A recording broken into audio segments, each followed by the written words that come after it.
Hey, greetings everyone, and welcome back to another episode of Plan B Success. Today we're going to focus on the power of I.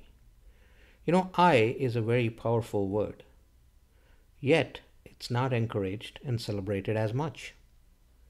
We live in a world where I is treated as equivalent to ego. Whenever you use the word I, whether you say, I will blank, or I deserve blank, or I need blank, I want, I can, I'm going to, I demand, I, it has a very negative connotation, and that's how the world perceives it. It's a word that has been associated with this certain negative connotation as a result of the focus on the aspect of ego. In environments that we congregate in, whether at school or at work or in social gatherings, it's always teams that are encouraged, and one being a contributing member of a team is looked upon as an asset in order for that team and everyone associated with it to succeed. Very true, there's we in the team, as the saying goes, and it's when a group of people come together as a team that's when they succeed. But yet, it's important to understand that a group is formed with a lot of single people. A lot of I's are involved there that come together as a we. And each person in that group or team has an individual personality, a unique personality that they themselves own and that makes them special. So there are a lot of I's that come together in special ways to form that team and all that it represents. I've seen and heard so much about being humble, not tooting your own horn, and no matter how successful you are, make sure that you don't really talk a lot about it. You never let it get to your head. We've all heard that. And to a certain degree, it's true. You should never let your ego get the better of you. Otherwise, it'll destroy you. That's so true. However, I also don't believe that being humble means not being in recognition of your talents, your skills, your expertise, and your achievements. Not tooting your horn definitely doesn't work at all times. Sometimes you have to be specific about what you bring to the table so that others are aware of it. And if you're successful, celebrate it. There's no point not celebrating it. Celebrating your success doesn't mean that you're letting it go to your head.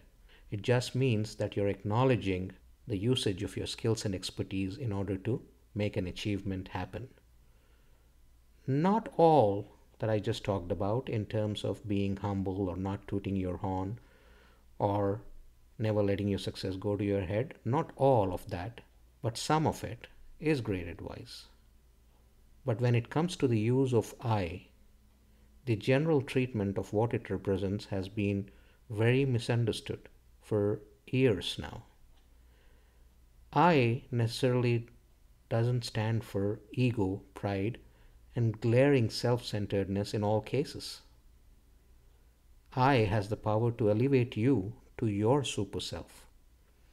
When you associate yourself with your I, and when you hone it in the best ways possible, in a healthy manner, it can elevate you to success that you never dreamed of.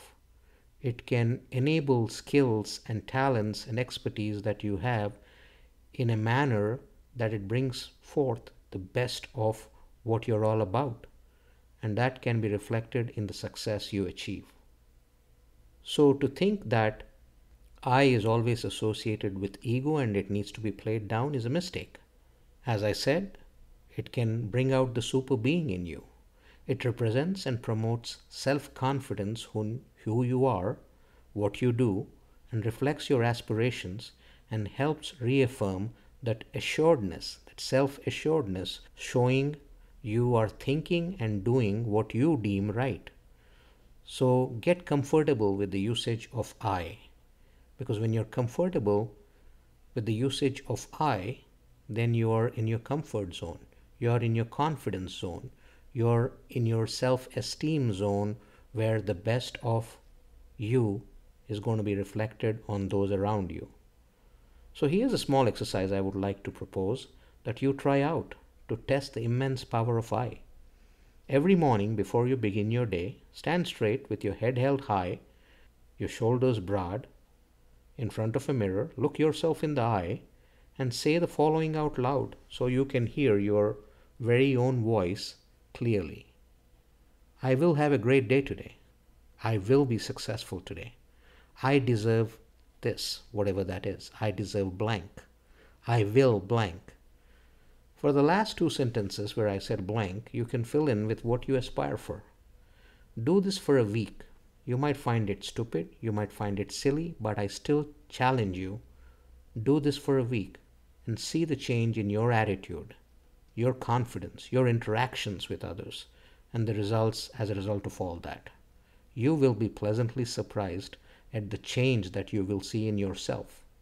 What the process of repetition does is that it ensures in your belief, in your own aspirations, which further leads down the path of you making them happen. When you reiterate to yourself what you will be and how you will make it happen. The human word is a very powerful tool. What you say to yourself, whether consciously or subconsciously, in your head or in your face, is a very powerful thing. You might think that it doesn't matter much. You might be a different person in front of others, where you're respecting them and all that, but give yourself the same self-respect. Respect yourself. Don't say or don't think of things that are demeaning to yourself. You might think it's okay, it's just me talking to myself, but that's not true. Words, thoughts have a power way beyond your imagination where they can affect you. When you say something bad about yourself, or when you self-limit, your beliefs of self-limitation will affect you and ensure that eventually they happen without even your intervention, without even your conscious recognition. In your subconscious, you're tuning yourself up for failure as a result of all the self-doubts you cast on yourself. So stop doing that. Make sure that you do the exercise that I suggested and ensure that the repetition happens, because that will reinforce your belief in your own aspirations, which leads down the path of you making them actually happen in real life. Check it out and let me know how that went. I guarantee you it's bound to happen. You will also see a positive change in how you deal with your day-to-day activities. You will be more vocal of your needs, aspirations, thoughts, and opinions. Your realization of what matters to you is infectious and ensures that those around you believe as well. As a result, get more out of your life. You will get more out of your life as a result of doing all this. So go out there, be confident, and fear not to use the word I.